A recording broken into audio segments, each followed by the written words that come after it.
Vice President Harris improperly and unfairly mischaracterized that as him saying there would be a bloodbath if he were elected. However, she did not say that if Trump were elected, there would be a bloodbath. She did not say that. I know you have interviewed and had people out here and have watched the same coverage I have. The bloodbath garbage is it is a pillar of the Democratic campaign against Trump, as is dictator, as is eliminate the U.S. Constitution. That's Republican Scott Jennings getting CNN host Abby Phillips to reluctantly admit the truth about the bloodbath hoax, after Jennings trashed her and their network for hypocrisy. Welcome to Nerk News, I'm Nerkish, and Scott Jennings has really been on a tear lately, pointing out the blatant double standards at play in the media and Democrat talking points. Here he is taking CNN and legacy media to task for claiming that both sides are responsible after yet another attack on Trump's life. Actually taking a gun out Which is what Abby started. This is a mental health issue as well. And look,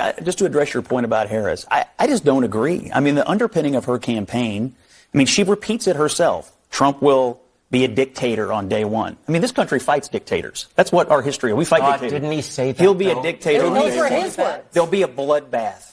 There'll be a bloodbath. She say that there would be a bloodbath. He wants to terminate the U.S. Constitution. She didn't say that there would be the first thing she said, which was true, and the second thing it is said by every Democrat working for or around her campaign every day on this network and every other one. The bloodbath thing is stated every single day. Okay, let me But my point is, dictator, bloodbath, eliminate Constitution. Hold on. What do you think that does just to clear this up, you're referring to Trump's use of the word bloodbath when he was talking. And what was he talking about? I'm going to explain it to people because I think there's confusion about this. Use of the word bloodbath when he was talking about, vehicle manufacturing jobs in the United States. Vice President Harris improperly and unfairly mischaracterized that as him saying there would be a bloodbath if he were elected. However, she did not say that if Trump were elected, there would be a bloodbath. She did not say that. I know you have interviewed and had people out here and have watched the same coverage I have. The bloodbath garbage is it is a pillar of the Democratic campaign against Trump, as is dictator, as is eliminate the U.S. Constitution. That is absolutely true. The left loves to play this game where they act like Trump is so uniquely scary that it justifies the rhetoric they use against him. But we all know that's not the case. They've been doing this for decades across the board to anyone who basically isn't a rhino. And even then, it's not guaranteed. It doesn't matter if Republicans push somebody as milquetoast as Mitt Romney or as brash and bold as J.D. Vance and Donald Trump. Democrats will always slander them and call them bigots who want to use the government to harass and target people who don't look like them. It's one of the oldest tricks in their playbook, and I don't see them stopping it anytime soon. When you've had this kind of language about somebody be the underpinning of a campaign for years and intensely for the last several months, the only way to unwind it is for the people who've been saying it, chiefly the president and the vice president, to go on TV and say, you know what? We went too far, and what we said, honestly, is not true. The country will not end. Okay, I think the Democrats will tamp down their language about Trump. The moment Trump tamps down his language about the Democrats, about immigrants, about people of color, about women, and not a moment before. What about how many times are we going to shoot at him?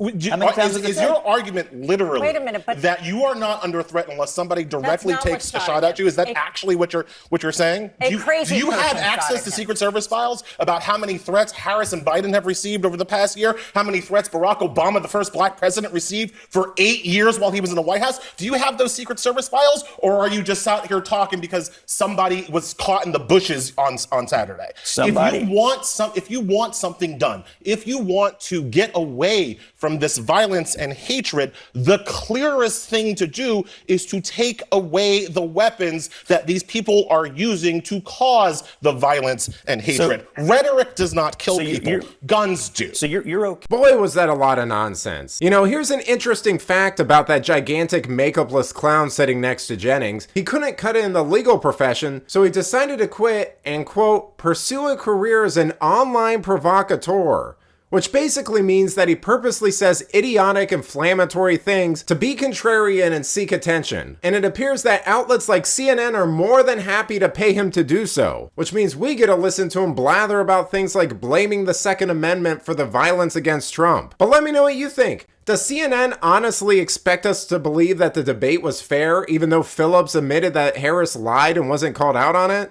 Does this kind of rhetoric have real-world consequences? Let me know in the comments, and if you enjoyed this video, please give it a like and subscribe to the channel. This stuff really does help us out. Until then, this has been Nerk News. Thanks for watching. Bye!